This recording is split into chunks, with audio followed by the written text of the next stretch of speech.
April 1945, Eastern Germany, 100 kilometers from the Czech border. Patton's Third Army had already passed through the small town at the crossroads that morning. Speed was the order. Stop, search, move on. Every farmhouse was a potential threat, every barn a potential ambush point. The reconnaissance team pressed forward for hours. Mud, cold, relentless silence. Then Sergeant Tom Riley sensed something. It wasn't the smell of death. He knew death. He'd known it since Normandy. This was different. It was something alive but rotting. Like wet hay, infection, despair. Riley stopped. The team stopped. Everyone heard it. The old wooden walls of the barn were leaking the sound from within. He walked to the locked door. Listened. A cough from inside. Wet, deep. Then a voice. Weak, but in an intelligible language. An American accent. It was the most beautiful sound the man had ever heard in his life. Is anyone out there? Riley raised his rifle and shot the lock off with a single round. The door swung open. The barn seemed to exhale. 4 months of darkness, 4 months of pain, 4 months of the will to survive burst outward all at once. The smell pushed Riley back, but he walked in. As his eyes adjusted to the darkness, he saw it. 43 men. Some were crawling, some were blinking. The April sun cut into them like a knife. One was the first to reach the door. The captain's insignia on his filthy uniform was barely visible. He tried to stand. His knees gave out. Riley caught him. Captain Robert Chen, 106th Infantry Division. His voice was cracked. I am requesting medical assistance for my men. Then he wept. Everything he had held together for 4 months poured out in that moment. How many of you are there? Riley asked. 43. There are 43 of us. Riley counted them as they came out. One couldn't walk. He had dragged himself on his knees for 4 months. He was 19 years old, a farm boy from Ohio. His name was Danny Morrison. His eyes couldn't see. The April sun was stabbing into them, and Morrison had pressed his hands over his face. Someone held him. Morrison was trembling, not from the light but from fear. What if it's permanent, he kept thinking. What if I can never again see my village, my mother's face, the flat plains of Ohio? These thoughts circled endlessly in his mind. When did they bring you in? Riley asked. Since December. From the Battle of the Bulge. We were captured and brought here. I haven't seen daylight since Christmas. 4 months in darkness. Their eyes had grown accustomed to the night. The April sun was burning them. Whether it would be temporary or permanent, no one knew yet. The others kept coming out. Riley recognized Staff Sergeant Frank Kowalski immediately. 35 years old, a weathered face.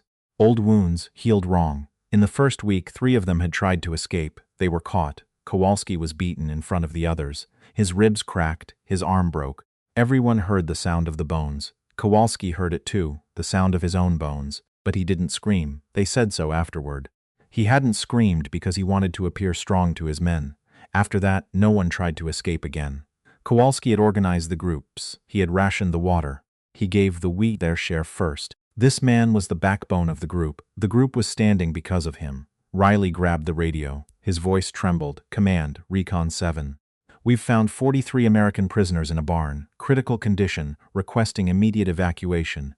Then he turned and looked at the farmhouse across the way. 50 meters. Clean, well kept. Smoke rising from the chimney. A man stood in the doorway.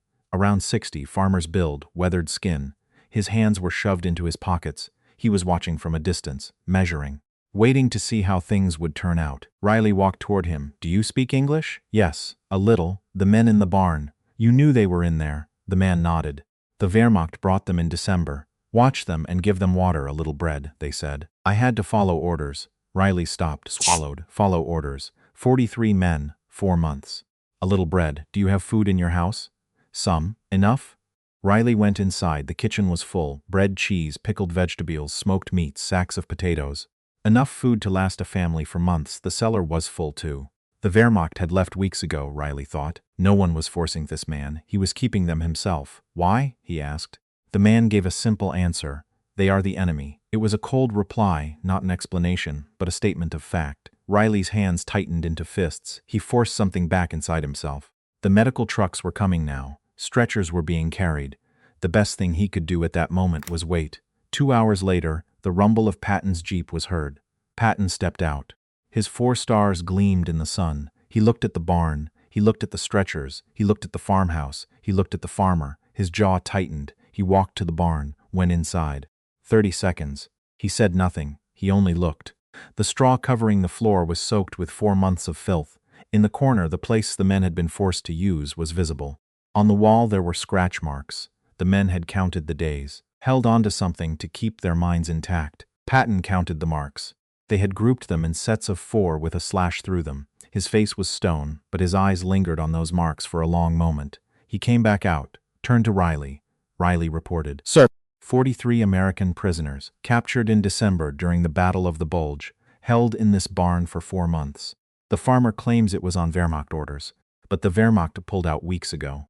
"Where is the farmer?" Riley pointed. Patton walked over. His footsteps crunched on the gravel, heavy, measured. He stood before the man, looked him up and down, clean clothes, healthy skin, a well-fed face. "Can you speak English?" "Yes, Herr General." "Stop. You don't call me General. You're not a soldier. Soldiers follow the laws of war. What do you think you are?" The man swallowed. "Otto Brandt, this is my farm, your barn. My men inside for 4 months. Did you feed them?" "When the Wehrmacht permitted it, a little bread, water." "When the Wehrmacht permitted it." "Show me the house." Brandt hesitated. Then he led Patton inside. The house was warm, clean. The kitchen was full of food. Patton opened the cellar. It was stocked. Bread, cheese, smoked meat, sacks of potatoes, jars of pickled goods, enough for months. He closed the door, turned to Brandt. "You said when the Wehrmacht permitted it." "You're lying. I gave what I could." "You gave nothing. The Wehrmacht left weeks ago. You kept them yourself, because you chose to. Because they were the enemy. Because you could."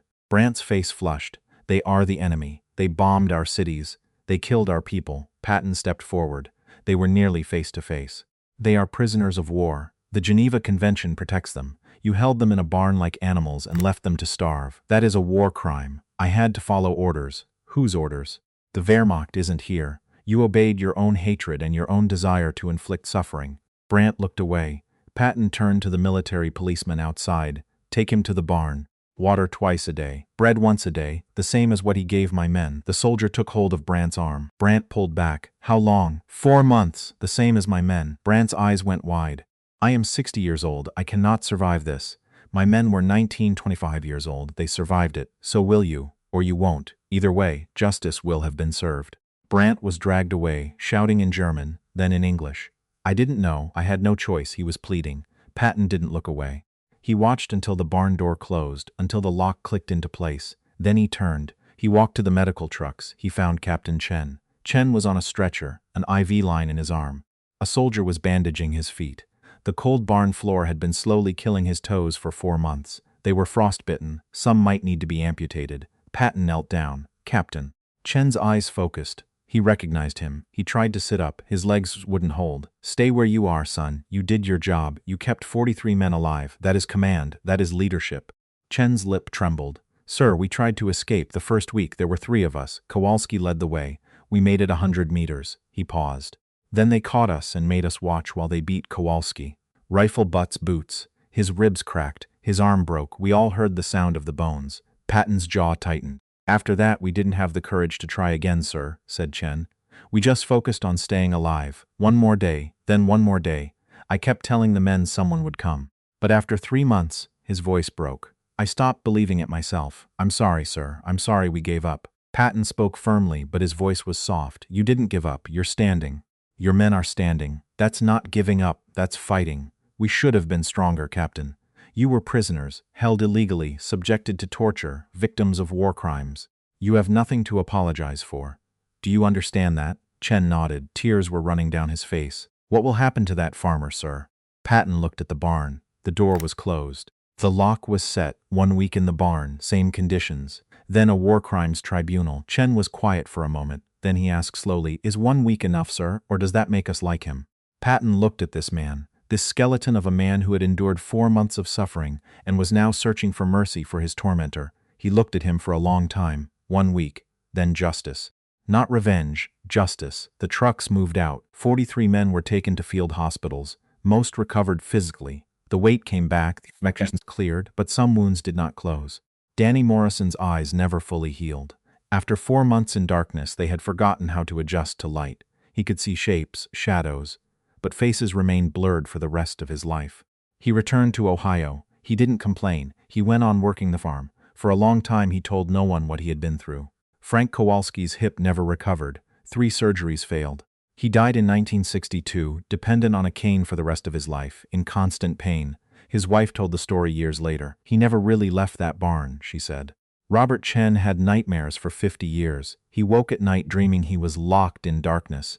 For the rest of his life, he could not sleep without a light on.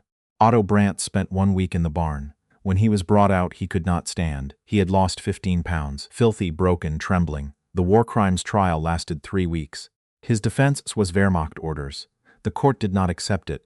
The Wehrmacht had pulled out weeks before. Brandt had kept them of his own free will. He was found guilty. He was sentenced to 12 years of hard labor. The farmhouse was converted into a refugee center. The barn was demolished in 1947. Burned, the ashes scattered. Patton did not enter it into the official record. In the final days of the war, it was counted as an ordinary rescue. But for the 43 men, it was not ordinary. For them, it was everything. Someone had come, and the man who came had not only rescued them. He had known how to demand accountability. That was justice, not just victory, accountability. The fact that these two things happened at the same time, in the same farmyard, by the hands and voice of the same man, set this apart from so many other stories of the Second World War.